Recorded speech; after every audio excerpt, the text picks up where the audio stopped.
Bismillahirrahmanirrahim. Assalamualaikum warahmatullahi wabarakatuh. Baiklah, kami dari kelompok 2 atas nama Henry, Rafika Suryani, dan Rumyati akan mempresentasikan hasil diskusi kami melalui video ini. Mata kuliah Sosiologi dan Antropologi tentang Antropologi, dosen pengampu Bapak Hasmarudin, MPD. A. Pengertian antropologi. Kata antropologi berasal dari bahasa Yunani, yaitu anthropos, yang artinya manusia, dan logos yang artinya ilmu. Jika diartikan secara singkat, antropologi merupakan ilmu yang mempelajari tentang manusia. Pengertian antropologi menurut para ahli. David Hunter.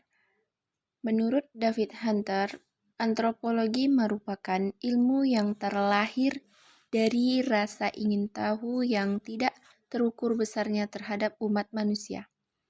Yang kedua dari Koncharaningrat.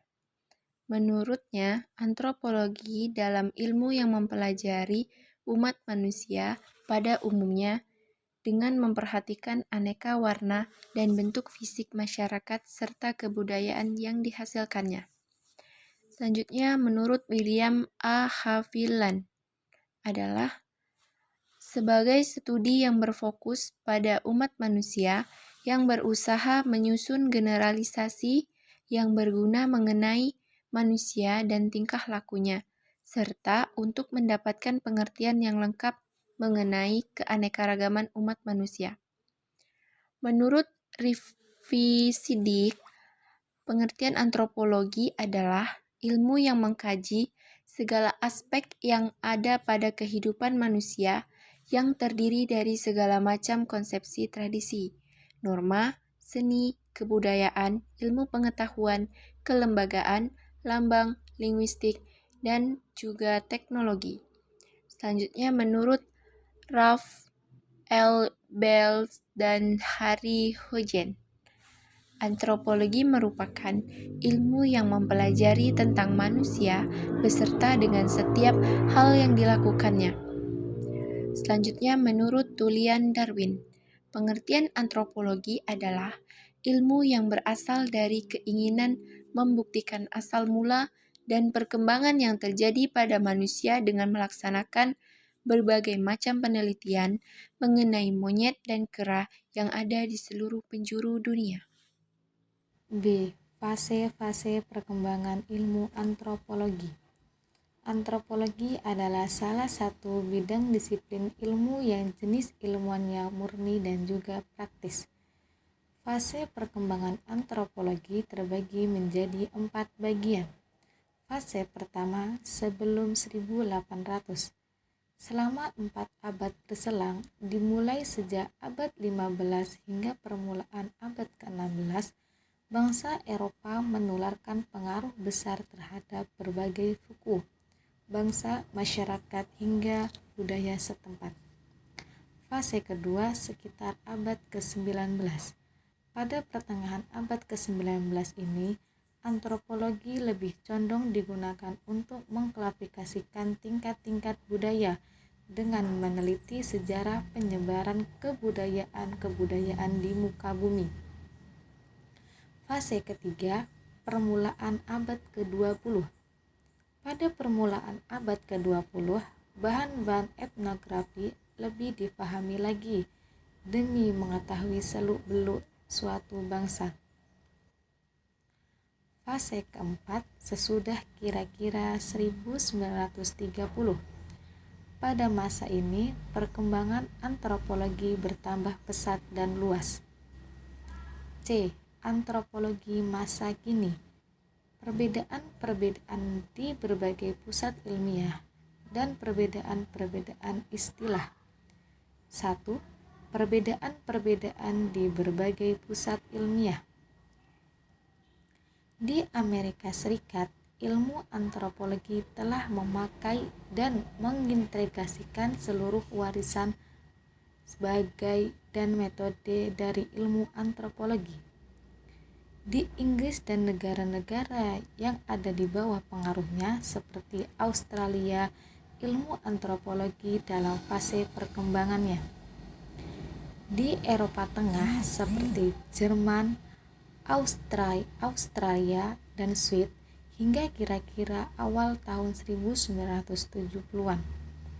Di Eropa Utara, di negara-negara Skandinavia, ilmu antropologi sebagai bersifat akademial seperti Jerman dan Australia.